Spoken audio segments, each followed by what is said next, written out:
The dynamic and really sometimes the very chaotic nature of a kitchen can be a blessing, and it can also be a curse. People that have been in the food truck industry for a long time, they love cooking, they love prepping, they love waiting on people, and they love doing it when it's busy until things go a little haywire, and then it becomes not so much fun. We all live for that burst of adrenaline when everything is going right, but there is a big difference in being immersed in your work and enjoying it, and then things just falling apart and being just utter chaos. So we're going to talk about some simple steps today to help you to streamline that cooking area on your food truck so it's not so chaotic.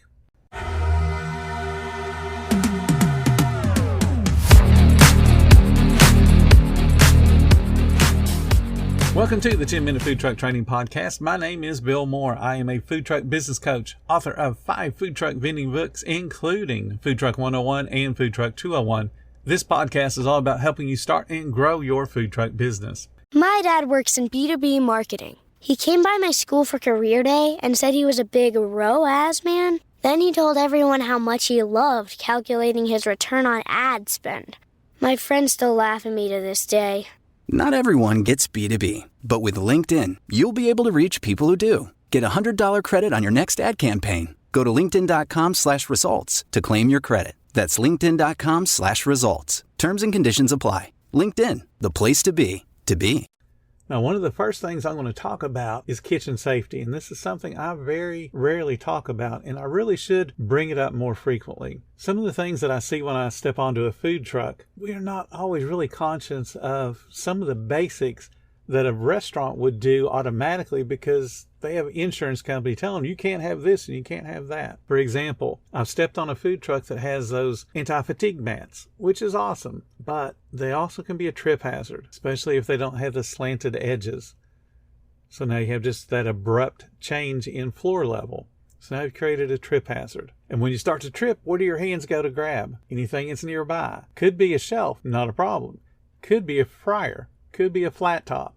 Now you got a big problem. Instead of just getting a bruise on your knee when you hit the floor, you've got a burnt hand. So kitchen safety is important, and it's not just the trip hazards. Do you have cut-resistant gloves? I know of food trucks that have meat slicers on them, but they don't have cut-resistant gloves when they clean it. There are people that hire new employees and give them those really, really sharp knives, and then they end up with cuts. But we don't have those safeguards in place. Like, for instance, when you go to filter your fryer, do you have a face guard to prevent splashes in your face? Do you have anti-skid shoes so you don't slip and fall? I can promise you that the metal that a lot of food trucks use is super slick. And even if it's diamond plate, and you would think, well, that's really abrasive and that's going to stop me from falling, it's not going to. It can be just as slick, if not slicker, than if you just allowed it to have water poured all over it and it froze solid. So you got to think about safety. And it's something, again, we don't talk about enough.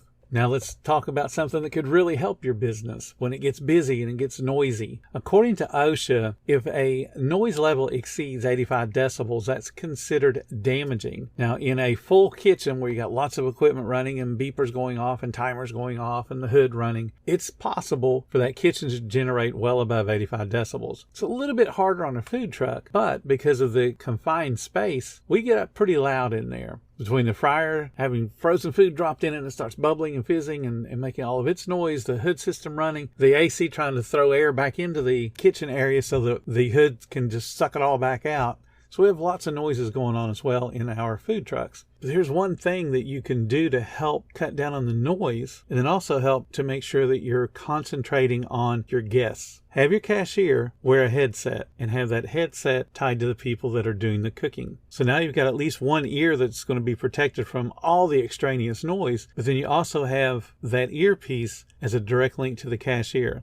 Hi, welcome to the food truck. May I take your order, please? And then the kitchen folks, the people that are making the food and assembling the food, can hear the order in real time and then react to that. Those types of headsets are actually fairly inexpensive, and you can get ones that are voice automated. So whenever the people aren't talking, it shuts off. So you're not hearing the little rumble of static, and you aren't hearing the extraneous noises that are a little bit farther away. But when they go to talk, you're able to hear. I use those many times in a lot of different restaurants, especially ones where we had to seat the dining room. So the host or hostess would communicate with somebody that's checking on the table status to make sure it's either cleaned or getting ready to be cleaned. And they could communicate without having to walk back and forth and talk to each other. Plus, to look at it this way, if you get really, really busy, you can have your cashier who's now wearing a headset just grab that POS, walk out into the line and start taking orders, and your kitchen people can hear it. It'll make your speed of service go faster, and it forces the staff to concentrate on the job. And you get used to wearing headsets. I wore them for many, many years. You just get used to it. And then you almost feel bad when you're not wearing it because, hey, where's my headset? I need to be able to hear what's going on. Make sure your layout is efficient. And we've talked about layout in so many different ways. It helps your speed of service. It helps streamline the activity within the trailer. The food has to move, not the people. So in all possible, make sure the food is the only thing moving. And if something's not laid out right, don't be afraid to rearrange it. Don't be afraid to change it. And I'm talking about all the way down to just the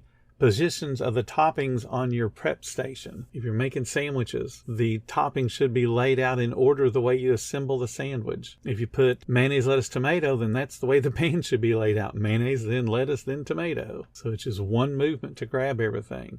Make sure that your POS system is updated. And you guys have heard me talk about the Stone Age. Please don't be handwriting tickets. Please don't even be depending upon a printer. Get yourself a kitchen display system. If you use Square, I know it costs $20 a month, but spend the $20. Get yourself a KDS. If you're using Easy Eats, it's included. If you're using some other brand, they've got to have that add-on. You got to get yourself to where you're not depending upon looking at a piece of paper to know what the food is. Because remember, if you're listening with the speaker system I just talked about, the headset system, then the only thing you'd have to do after that is just verify it when it comes up on the KDS. Go, yep, that's what I heard, and I got the food already started. The negative to using paper tickets, they're slow. The negative to using a printed ticket after the POS system just kicks it out for you is both pieces of paper had to be hung up on a ticket rail, and we already know that the hood vents in most food trailers is really, really more strong than it needs to be, so it's moving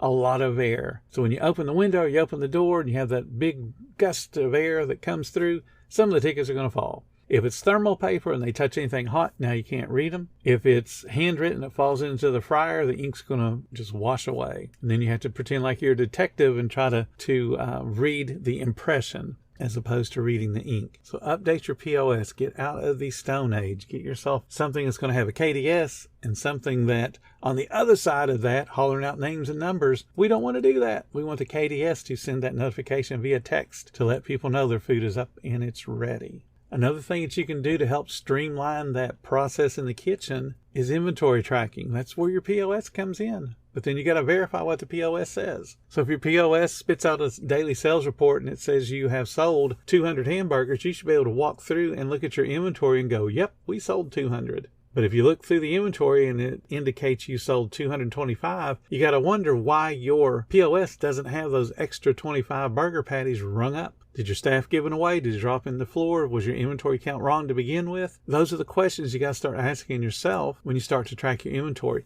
Because guess what? When you track your inventory, you lower your overall food cost. And when you lower your overall food cost, then you don't whine about how much it costs your credit card processing. Because I can promise you, anybody that's considering to go to some type of service fee, I can save you way more money in controlling your food costs than you'll ever save in doing that fee, because you're still going to have a expense problem. You just won't be making as much money, and you're blaming it on something that has nothing to do with your inventory problems. Another thing you can do that can help you with your overall streamlining process is to look at your menu. I talk to people every single day where I get writer's cramp writing down everything they think they can sell. And then I have to reel them in and say, it's reality. You cannot sell this much food. You don't have the storage space. You don't have the refrigeration space. You don't have the prep time. You're going to take what should be a 8-hour day and turn it into a 12-hour day because you're going to have to prep all this food. And then what are you going to do when they don't buy it? Get mad at yourself because it's wasted. And then you blame the people when the problem lies with the person who wrote the menu in the first place. So make your menu streamlined. Streamline all the processes. Anything that's on your menu needs to have double duty. So every ingredient. If you're selling catfish, okay, you could have one that's grilled, you could have one that's deep fried. That qualifies as 2 different preparations for the catfish. Have everything pull double duty. Give people choices, but keep those choices confined to just a few main products. You can sell a hamburger and have a dozen variations on it, but it's still just a hamburger. You can have a cheeseburger, so now you got 2, a hamburger and a cheeseburger. You can put bacon on it, now you got 3. But you're not adding, okay, let's do a pork burger, and let's do a chicken burger, and let's do a vegan burger, and then let's do a beef one. Oh yeah, and buffalo burger sounds really good too. Now you've gone over the deep end. If you're going to sell sandwiches and only sell one variation of it. And when I talk about one variation, I mean one protein. So sell a hamburger, make it the best absolute hamburger you can make it. Put a couple of different options for the people that like cheese and like bacon and that kind of thing. If you want to do a mushroom sauce or whatever, you can certainly do that, but you're not adding on 4 different types of protein and calling it, this is my hamburger, and you can have it with pork or chicken or whatever. Do that with every single meat product you got. Do that with every single item on your overall menu. Keep it simple. Start it with just 4 to 5 main things, a couple of side items, some drinks, and a dessert. And you will be golden. You'll make a whole bunch of money because you'll be able to deliver the food quickly and impress a whole bunch of people, so they'll want to come back and depend upon you because your food's delicious and your service is fast. Your goal when you're starting to streamline processes is to make your overall operation more efficient. And efficiency comes not only in speed of service, but it comes in how your money is handled. So you're not wasting money. You're not wasting time. Because if you're wasting time, remember, you got a payroll attached to that time. So if we can save time, we can save money, then we got to do it. So we streamline. So just sit down and just look at your operation today. Even if you're making money and you feel really proud of what you're doing, ask yourself, can I improve just one thing? And if you can, go do it. But at least ask that question.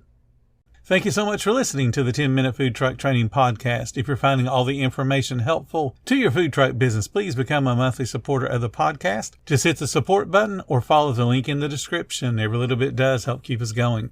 Join our Facebook group. It's called Food Truck Training. We have a whole bunch of awesome members at all different levels, from brand new beginners to decades-old veterans. They've all got your back when it comes to helping you with your food truck. And again, thank you for listening. Come back tomorrow because you know I got plenty more to say when it comes to helping you and your food truck business grow.